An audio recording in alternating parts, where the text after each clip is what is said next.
In the next few minutes, you'll learn one simple framework that can make your classroom feel calmer, more focused, and more engaging without changing a single lesson plan.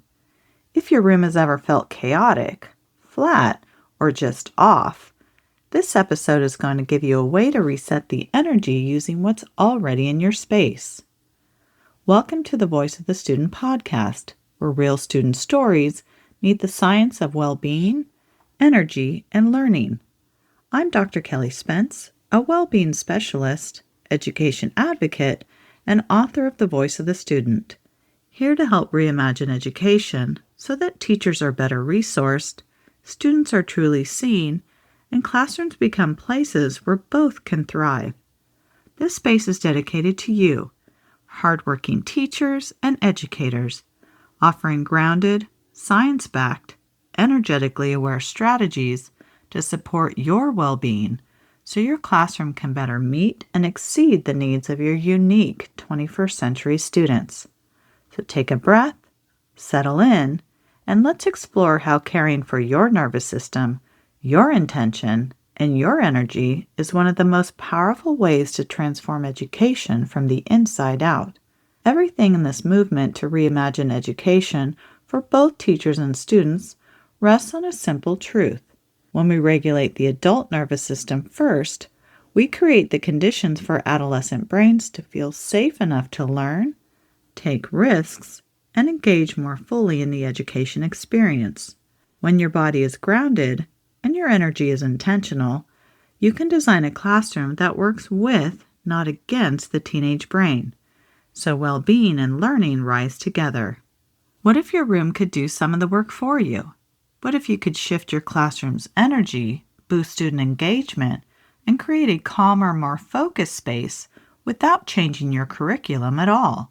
Today, we're going to explore a simple framework called the 5 elements: earth, fire, water, air, and metal, and how they can quietly support the way your classroom feels. These elements have been used for centuries to understand how energy moves through spaces and people.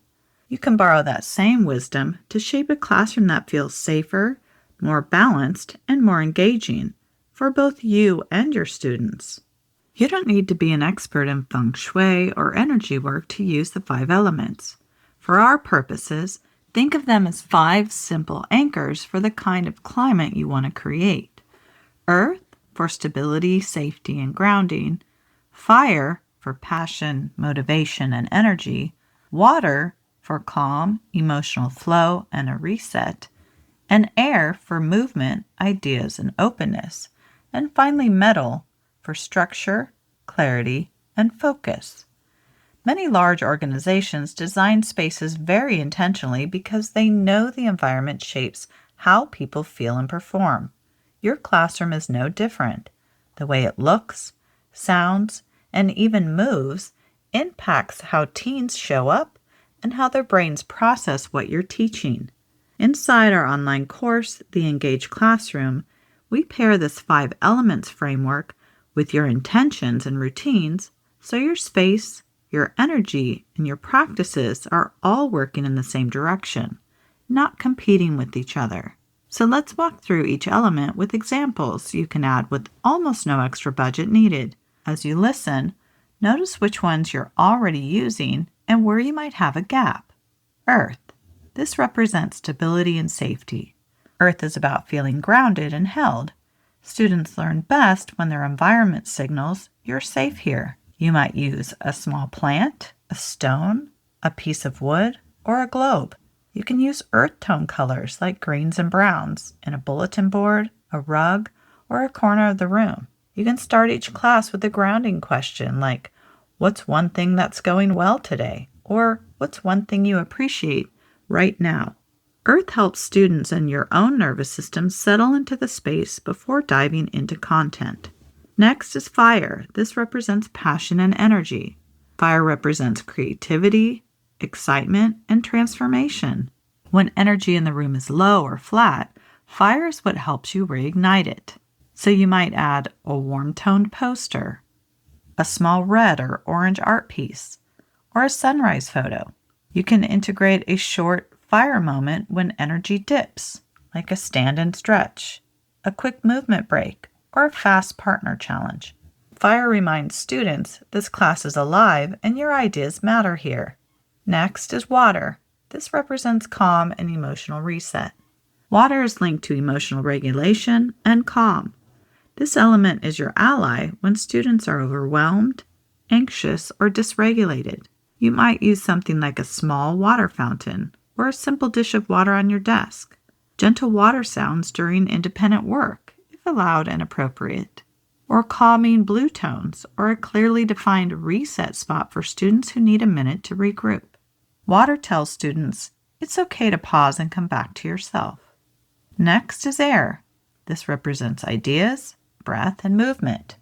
Air represents intellect, movement, and spaciousness, both physical and mental.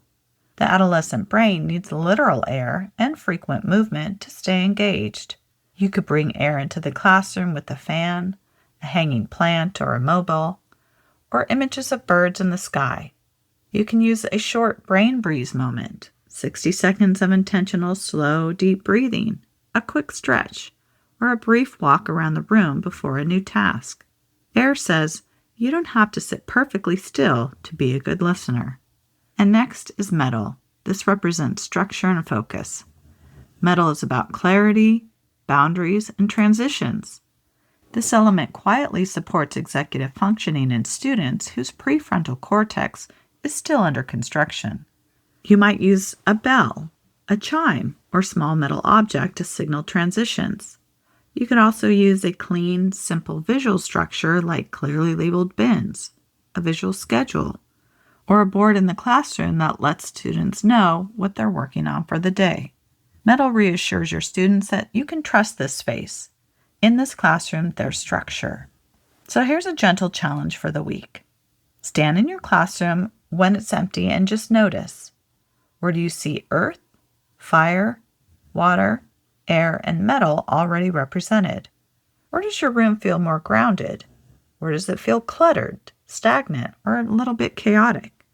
Then choose one element to strengthen this week. Maybe you add a plant for earth, or introduce a chime for metal for transitions, or designate a reset corner with calming water imagery. If it feels right, invite students into the process.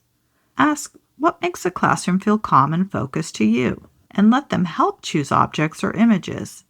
This builds ownership, collaboration, and helps them connect environment, mood, and learning.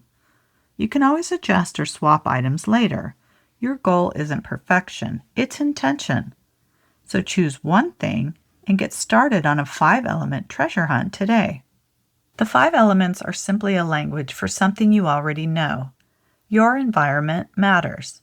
Small, intentional changes, like a plant, a bell, a splash of color, can quietly transform how your classroom feels and how your students' brains and nervous systems experience learning with you. You don't have to change everything at once. One element, one corner, one choice at a time is enough to begin. And before we wrap up, I'd love to hear from you. What's one small change you're going to make in your classroom this week? Earth, fire, water, air, or metal? To shift the way your room feels for you and your students. Share in the comments what one element you're choosing and one tiny change you're willing to try. Your idea might be exactly what another teacher needs to hear. Thank you for spending this time with the voice of the student. Here, teacher well-being is not an afterthought, it's the foundation. When the adult nervous system is grounded, classrooms become safer, more human spaces where the adolescent brain can finally exhale, engage, and thrive. And if this episode sparked ideas for your classroom, imagine what's possible with a step-by-step roadmap and a community of educators doing this work alongside you. Head over to thevoiceofthestudent.com to learn more about my foundational, self-paced online course, The Engaged Classroom, and my educator training, The Reimagine Educator Method, both designed to help you transform the teacher-student experience with science-backed tools, intentional classroom energy, and sustainable habits that work in real schools with real students.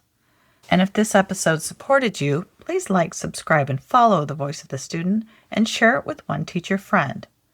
Together we can elevate the teacher-student experience, one nervous system, one class, one student, one teacher, and one school at a time. Your energy, your intention, and your voice matter more than you know. Listen, innovate, educate. Thanks for listening and all that you do. Until next time on The Voice of the Student.